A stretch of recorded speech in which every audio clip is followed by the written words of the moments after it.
Hello dear learners, let's continue our discussion that we have started on organizational structure. In the previous session, I have talked about various dimensions, its meaning and how they are influencing the structures in the organizations. And we have concluded that perhaps it is not true that the context of public and private organization influences the structure of organization. Rather, the situational components and variables, as we have discussed, dimensions, they actually come together in ways which according to the situation of an organization and tries to give organization a particular shape, organization structure a particular shape. In this session, we are going to focus on organizational design, and we are going to discuss about interesting insights from the Henry Mintzberg organizational design in the paper which is published in Harvard Business Review. So let's first of all find out what is the meaning of organizational design and what is the contribution of this particular paper, and then we will continue our discussion on types of organizational structures, examples and some interesting insights from the literature therein. First of all, let's try to find out the meaning of organizational design, and we just discussed about the organizational structure. What is the meaning of design? Let's understand in this way. See, structure is the final shape that one's looking in terms of how various activities are to take place inside the organization. Now, before doing that, there is a shape which we see in terms of design, that what goes into the structure of an organization. So let's try to see what is the meaning of design, and then we'll talk about some of the design strategies. Now, organization design is the overall configuration of structural components that define jobs, groupings of jobs, the hierarchy, patterns of authority, approaches to coordination, line and staff differentiation into single unified organizational system. So what we say is, in terms of design, we will look at the overall configuration, that how various components of the structure they come together, in terms of jobs, how grouping of jobs will take place, what about hierarchy, what will be the pattern of authority, how the coordination will take place, what is the difference between line and staff. Now, staff function is more of an advisory function that they play into a single unified organizational system. So in terms of how these structural components come together as a design to give organization structure a particular shape, that is the meaning of organizational design here. Now, in terms of, if you look into the research insights on the concept of organizational design, Galbraith in his paper in 1974 on organizational design and information processing view, given it a shape from the perspective of information processing, design strategy from the perspective of information processing. Like the design of the organization can take place depending upon the information processing, and it can lead to designing and coordinating the organizational activities. Now, it says that at any point in time, the organization will always need some kind of information from the environment to have functioning, right, to have smooth, effective and efficient functioning. Now, as the environment of the organization become more complex and uncertain, the organization will need more and more information. So what is happening is information flow is increasing in the organization with increase in the task uncertainty, right? So depending upon this thing, we will need how much more information we need in the organization. So more information means more information overload is coming inside the organization because tasks are uncertain. So in this case, when this is the case, when we are dealing in with the task uncertainty, there is a lot of dynamics involved and we need to rely on more information, and there is more information flowing in the system. The coordination will be done by various rules and programs. Hierarchy of authority, there will be span of control which will be put in place where subordinates can reach out to the superiors to get clarity on what kind of uncertainty is there and with respect to information that they would need, right? With more and more number of information, when the things become more complex, then the coordination will take place by targets and goals, where subordinates need not to rely on their supervisor for some kind of advice. So their coordination will take place by targets and goals as far as information overload has increased, right? Now, once it becomes more and more in terms of information incoming, processing becomes difficult, the authors also suggested additional alternatives. to reduce the need of information. Two different kind of methods suggested. Creation of slack resources mean have more resources and reduce the level of performance. So obviously if you are reducing the level of your performance, meaning that you are making your task less uncertain, so information need would be less. So by creation of slack resources mean having more resources available with you. By reducing the amount of performance that you are in terms of output you are creating, you are reducing the requirement of the information needed to for the purpose. Now what will happen with this? When you will need lesser information, there will be lesser information overload and things will be taken care of. Another is creation of self-contained tasks. So that task forces should be put in place, specialized teams put in place. Those will handle the individual targets and works which will make the organization more effective in terms of their functioning, right? Another additional alternative, like we can, if the information increase is there and that has to be dealt with, we can increase information processing capacity by investment in vertical information systems. We're talking about making use of technology and information systems to take care of the information inflowing, so that the information can be used and with the help of technology to make the functioning more smoother. Or creation of lateral relations. They are talking about liaison's role, task forces who can actually handle the information overload, process it and then pass it to the organization for the smooth functioning. So this particular design strategy the author has proposed from the information processing approach, right? Let's look into the design approach by Henry Mintzberg in Organizational Design, Fashion or Fit, published in Harvard Business Review in 1981. First of all, we will look into the design elements of the structure, what kind of different kind of structures elements the author talked about, and then we look into what kind of different structures the authors proposed. First is, in case of design elements of structure, author talks about specialization of task. I have already talked about this thing to you before, what is the meaning of specialization of task. But in here, let's try to look into little more detail, with respect to how Mintzberg has given task specialization a shape. According to Mintzberg, specialization of task, which is called as job specialization, according to him, it refers to the number of tasks an individual has to perform, number of tasks in the given job, and workers' control over these tasks. What are the number of tasks in the given job, and what is the control of worker on that job? Job specialization, because people have to perform that kind of work, right? Now, what happen is, in case of specialization, the jobs can be both horizontally specialized and vertically specialized, right? Horizontally specialized to the extent to which the job will have narrowly defined tasks, right? Vertically specialized in task, extent to which workers lack control, meaning that people in the level higher than the lower level will have more control on the task than the people in lower level. I am repeating once again, job specialization is about number of tasks in the given job and how much control workers have on these tasks, as the author explained.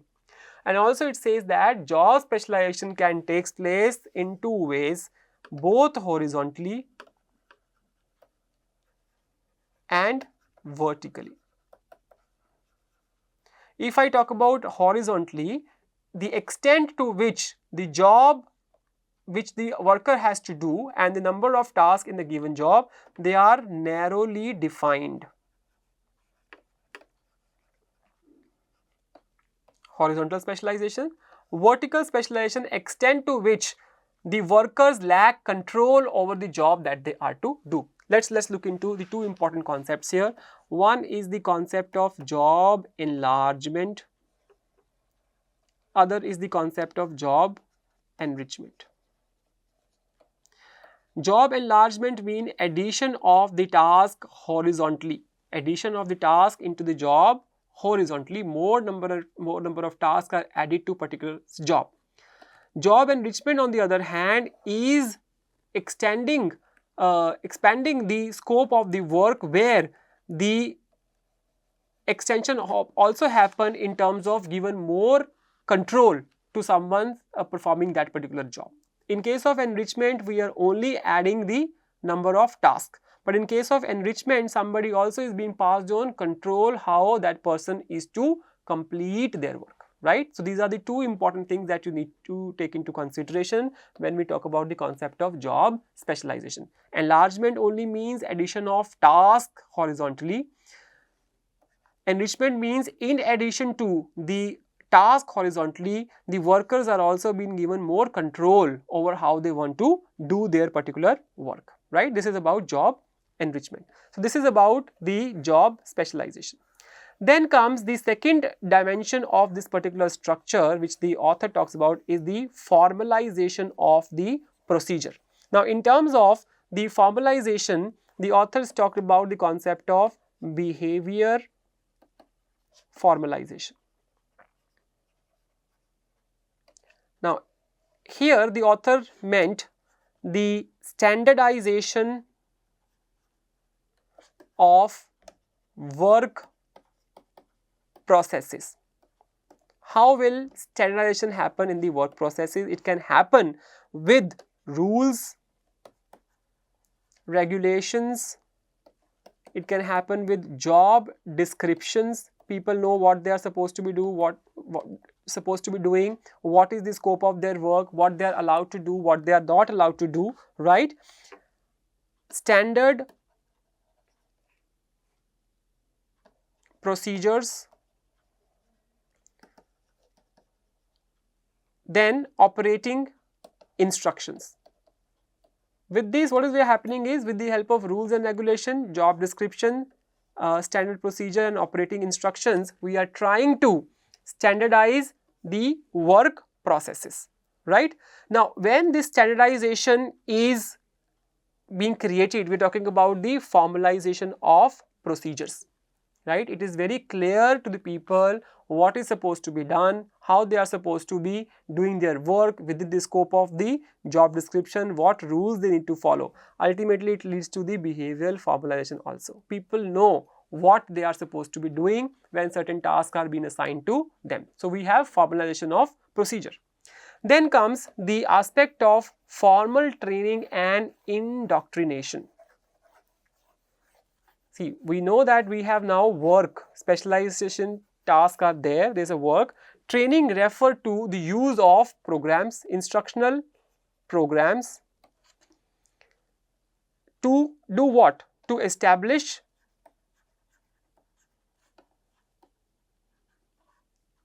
and standardize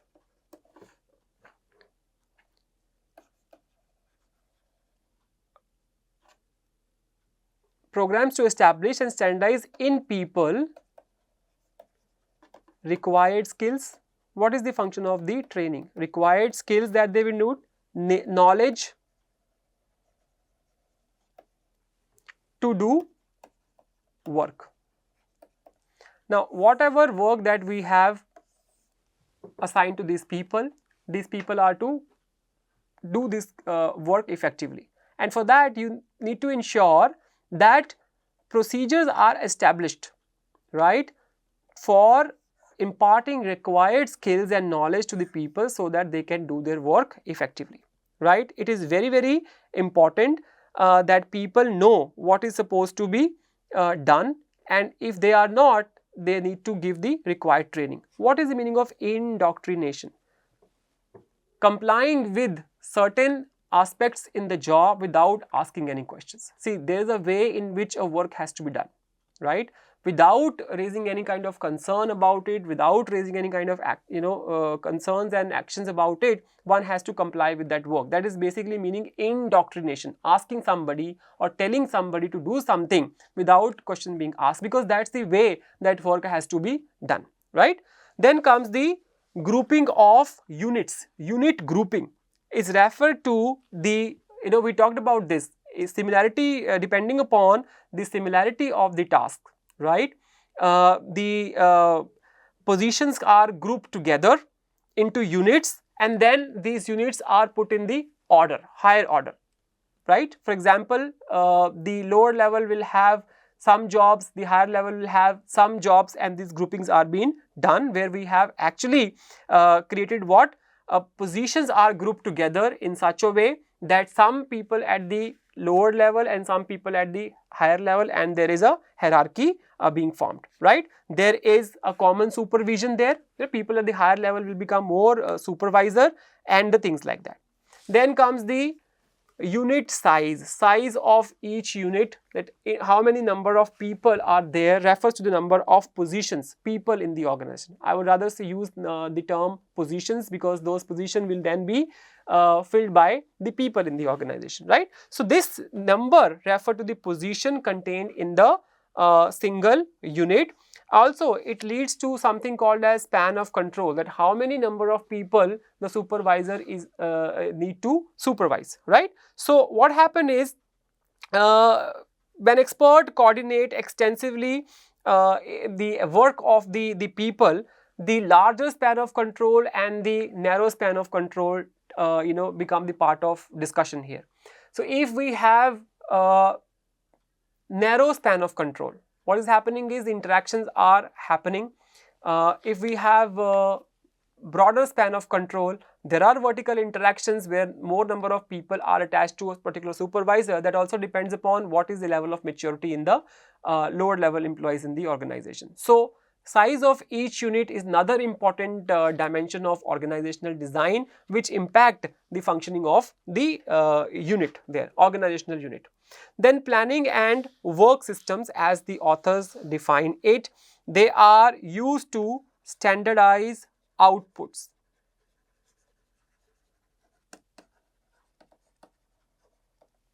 And they talked about two different type of systems. One is action planning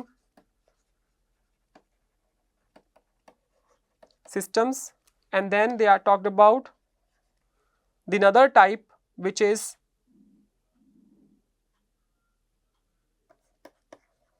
performance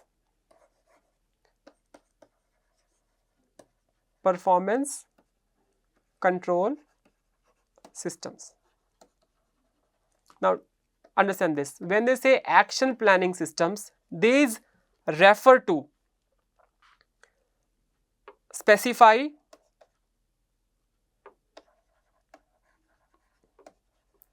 the results, specify the results before action,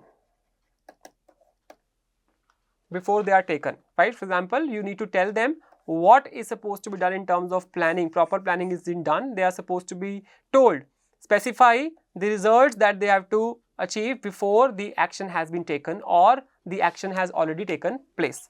Other is performance control system, they are the one which specify results. Please understand the difference. These specify the results of actions after the fact.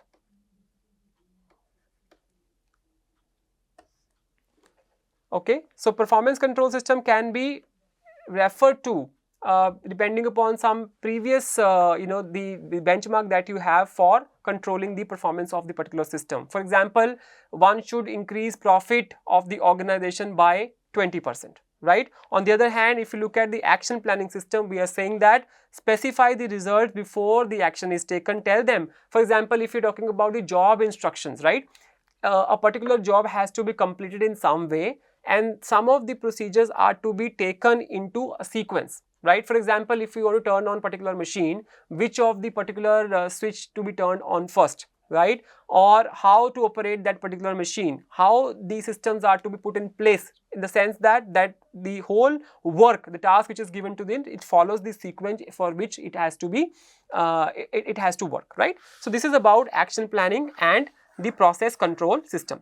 Then there is the discussion on liaison devices. These are basically acting as the coordinating mechanism between two units, right? For example, we need to coordinate the activities between two units. We are putting in some people as liaison. The articles give an example of the putting a liaison between the purchase and engineering department, to control the coordination between these two departments. We are to put in place a liaison device which will actually coordinate the activities. This liaison device is nothing but some other person, for example, let's say purchase manager, who will take care of the activities between purchase department and the engineering department. Coordination, for the coordination. Then the aspect of vertical decentralization and horizontal decentralization. Horizontal decentralization meaning that the non-managerial people, they are allowed to take some kind of decision. Vertical decentralization means the people at the lower level are allowed to take some kind of decision, right? These are two different kind of distinction that they make. Is horizontal decentralization talks about extent to which non-manager controls the decision processes. Horizontal decentralization, non-managers control the decision making. Vertical decentralization meaning that the managers delegate the decision making power down the middle line, right? So these are the some of the design elements of the structure which Henry Mintzberg talk about in terms of the organization design, some of which we have already discussed in the previous discussion on when we talked about the various dimension and its influence on the structure. Moving on, the article also talked about 5 basic parts of an organization. Let's look into what the author talked about this. Now, first one is the strategic apex. It says that wherever a business is to initiate, there is an idea. An idea lies with few people who want to initiate the business, right? That particular idea or the number of people who are coming up with the idea, they become the top management and they would be considered as strategic apex, right? They would be termed as strategic apex. Somebody who comes with the idea, they form, some of the people got together, they had the idea and they come up with something interesting and they are, they become the part of top management who are responsible for, initiating the business. Entrepreneur, they become the part of strategic apex, okay? Then these people will have some people with them who will be working on things. That particular aspect will be termed as operating core, okay? As the business grows, what will happen? The strategic apex will actually include a layer in between which is called as middle line, which will act as a representative or reference between the top management and the operating core. Strategic apex and the operating core. There will also be techno structure. These are the people who will be responsible for planning the work activities of the individuals in the organization. For example, workflow. They will take care of the workflow of the people in the organization, techno structure, and there will be support staff which will be supporting the various activities of the organization. It can be legal, can be related to HR, can be related to any support function that you can think of, that becomes a part of support staff. Now, if you try to look it in the form of visual representation of the, the strategic apex as the article described it, if you look at the strategic apex at the top level in the organization, people having idea and they initiate the business, right? They will get the work done from the team who will be actually working on, they become the part of operating core. Now, till this point, what is happening? The author suggests that the complexity is not much, the expansion of business not much. So, strategic apex and operating core are in direct contact. There are continuous interactions which are happening between the two, the parties here, strategic apex and the operating core. As the complexity increases, there is addition of the middle level layer here, middle line, wherein some part of the responsibility is handed over to the middle line and they will take care of the operating core activities. Now, you see that middle line here is acting as a representative between strategic apex and operating core. And then techno structure and the support staff is actually helping the organization to work effectively. Technostructure responsible for workflow, action planning and the control mechanism. Support staff is the supporting function. So that's how it looks in, right? So 5 basic parts the author talked about: strategic apex, operating core, middle line, technostructure and support staff. We will continue our discussion in the next session on different type of configurations and the structures which the author proposed as per the organization design, fashion or fit.